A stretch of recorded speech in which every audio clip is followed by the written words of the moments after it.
Well, thank you for staying with us. It's time for us to move on to the next part of the show.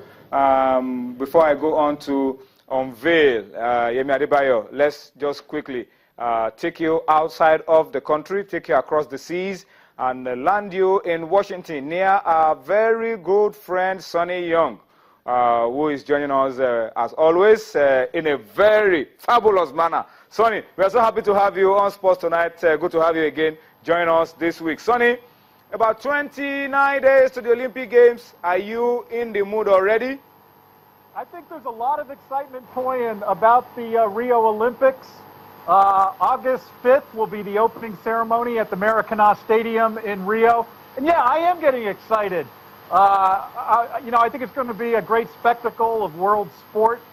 And, go for the gold. I think athletes dream of competing at the Olympics. I know many of Nigeria's athletes are in their final stages of preparation for Rio. The men's soccer team, the 1996 gold medalists, they're going to be going for the gold again. So I think it's, lots of excitement as we look forward to Rio. Yeah, Sonny, I followed the trials, the U.S. trials, and it was exciting. And I remember you gave us the hint last week about that special athlete, hoping that she was able to make it at the end of the day. Yeah, the athlete I was telling you about, I think Aries Merritt, I believe he competes this weekend in the hurdles, Toyin. Interestingly, in terms of the Olympics, they said that athletes with kidney transplants are more susceptible, according to one report, of contracting the Zika virus. But Aries Merritt has said that he's not concerned about that in Rio and that he'll definitely be going to Brazil for the Olympic Games, should he qualify. All right, we'll keep our eyes on her, and we wish that she's able to complete that fairy tale story and make it to Rio, and maybe get to Rio and also win something for ourselves and for our country. But Sonny, there's a lot that you want to talk to us about. The NBA season may have come and gone, but the basketball season is still very much alive. This past week, Toyin, just some wild and crazy signings in the National Basketball Association by some of the league's biggest stars. The most coveted free agent was Kevin Durant. He moves from the Oklahoma City Thunder to the Golden State Warriors, the 2015 NBA champions, reportedly a 2-year contract worth $54 million. KD has caught some criticism for that move, Toyin. Among the critics, Charles Barkley, he said that Durant has taken the easy way out by going to a team that's loaded with talent, and that, he was already with a very solid Oklahoma City Thunder squad, and that's the phrase that Barkley used, easy way out, and that he's not really showing his competitive instincts by going to Golden State. Another big star, Dwayne Wade, formerly with the Miami Heat, he's going back home. They're calling it a homecoming. He's going to the Chicago Bulls, another 2-year contract, reportedly worth $47 million. D. Wade, of course, had played 13 seasons with the Miami Heat, was one of the great players for the Heat for many years. A couple of African players, free agents this season. Bismack Biyombo from Lubumbashi in the Democratic Republic of Congo. He's going from the Charlotte Hornets to the Orlando Magic. Terms of that deal, 4 years, reportedly for $72 million. So lots of money being thrown about. Festus Ezeli, Nigerian, Toyin, formerly with the Golden State Warriors. He reportedly is in negotiations with the Portland Trailblazers. But yeah, the money that's being spent this offseason because of an increase in the salary cap, also a big influx of television money, has really sent the salaries soaring, Toyin, during this NBA free agent signing period. Sonny, before I allow you to leave us tonight, let's just talk about those moves that you've spoken about. Dwayne Wade going to Chicago Bulls, Kevin Durant going to Golden State Warriors. What exactly are these guys going to be offering their new clubs?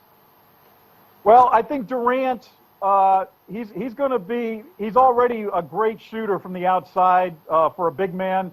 He's going to be joining arguably the greatest shooting backcourt in NBA history in Stephen Curry and Klay Thompson.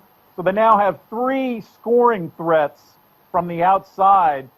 That said, Toyin, some said there's only 1 basketball in a game, and so they're going to have to share that basketball. So it'll be It's going to be interesting to see, who gets the most shots for the Warriors. Typically, it's Steph Curry, but KD's going to want to take a few shots too. Dwayne Wade, definitely in the twilight of his career now. Toyin, 34 years of age. The Bulls, I think, are hoping to get at least a couple good years out of him, but. Yeah, I think KD will have a bigger impact with the Warriors than Wade will with the Bulls. Sonny, thank you so much for speaking to us on the show tonight. We'll do it again next week. I'm sure you have a lot for us. The build-up to the Olympics as well. We'll catch up with you next week, Sonny. Thank you, Toyin, and sporty greetings, and a good evening to all your Sports Tonight viewers all across Nigeria. Yeah, Sonny, thank you. That's our man, Sonny Young, always bringing a lot to the table for us, doing it again this Thursday, all the way from Washington. All right, Yemi Adebayo has joined me now. Yemi, let me welcome you to Sports Tonight. And of course, also, before I come to you, let me just quickly take this story. It's a football story. We'll talk more basketball later on the show. Femi Adefeso has a whole lot to talk to us about in the world of basketball. But this is a good story. It's a grassroots football story. And it's the Nigerian Football Federation and the Lagos State Sports Commission what they're doing to improve football from the grassroots in Nigeria. The Nigerian Football Federation have commended Barcelona FC. You remember, they are Spanish champions. And we told you a few weeks ago that they were coming to set up a football academy in Lagos. So the NFF are involved, and they've commended Barcelona FC for their decision to set up an academy in Lagos to help discover and develop young talents in Nigeria. The football academy, which will begin operation from September 17th, is one of the 22 FC Barcelona football schools spread across different countries of the world. But this is going to be the first in Africa. The school will train children between ages 6 and 18 on FC Barcelona's philosophy of football, the culture, the way of life of one of the most successful football clubs in the world today. Let's just listen to one of those involved in setting this up, and then we'll be back with more for you on Sports Tonight. Join us again. We are going to explain to the players how to be better players, as well how to be better people, because we believe a lot in the values of the players.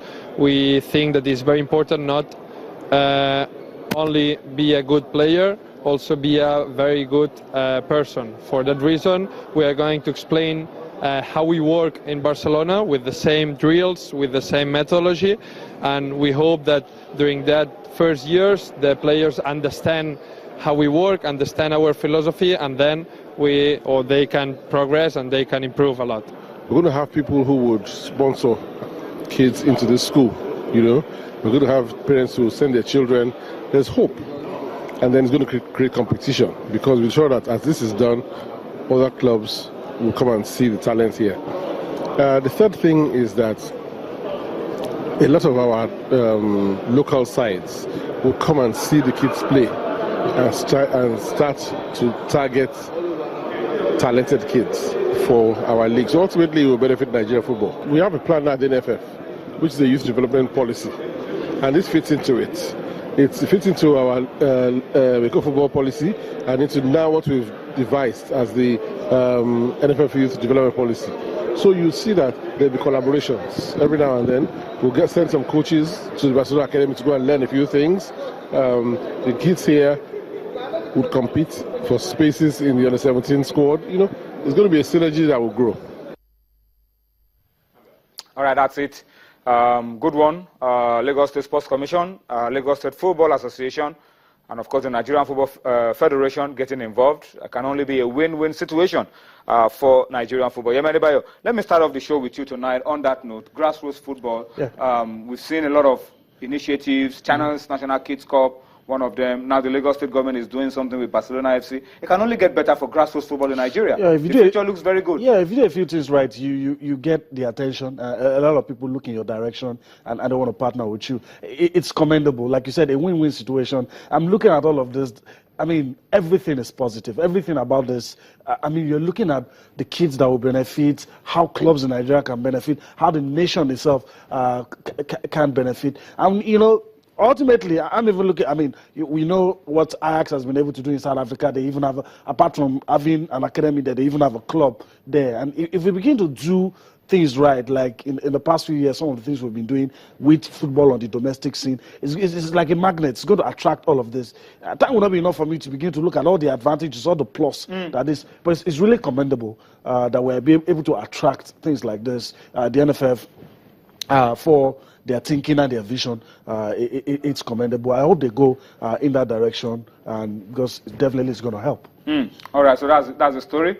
Once again, we commend all those who are involved, from the Lagos State Sports Commission to the Lagos State Football Association, and of course the Nigerian Football Federation also getting involved. Let's quickly talk about the Super Eagles of Nigeria now. And Yemi, the update is that today being a public holiday, very little could be done. But tomorrow, the NFF Technical Committee will be meeting, and the agenda is simple.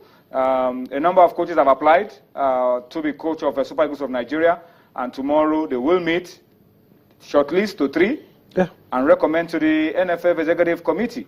But what kind of coach, what kind of thing are you expecting for them to do? What kind of person are we looking forward to having as coach of the Super Eagles? Maybe that can help as they decide on the shortlisting of coaches tomorrow. First, I must commend them for ensuring standard practice. You know, because there were a lot of whoos and cries about the procedure. But now standard practice, and it's commendable.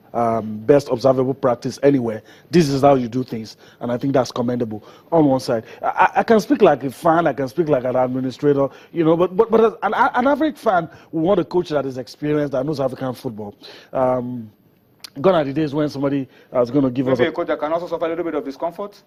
Yeah, gone are the days where you just come, you wow us with PowerPoint presentation. We need coaches who understand African football. We need coaches who can do that, get us that perfect blend of experienced players playing in the domestic league, and be able to get... We're traveling to places that are scary, and we need to get results. You need a coach with a big heart and a good philosophy. That's why it will be interesting to see the shortlist. All right, so tomorrow we'll find out about this time who those 3 coaches will be shortlisted. And of course, who will, out of the 3, eventually become Super Eagles coach. Before we go on a break, let's quickly take you to Makurdi and just update you with the result of the rescheduled game played today in the Nigeria Professional Football League. Remember, this game was supposed to be played a few weeks ago, but Ikorodu United got involved in a road mishap along the way and couldn't honor the game. But today, they showed up in Makurdi, and guess what? They held Lobi to a 1-1 draw. That's the 2nd point on the road for Ikorodu United this season. All right, is this going to be the turnaround for the club? We'll wait to see. All right, let's go on a quick break. When we return from the break, there's still plenty more to talk about on Sports Tonight. Join us again.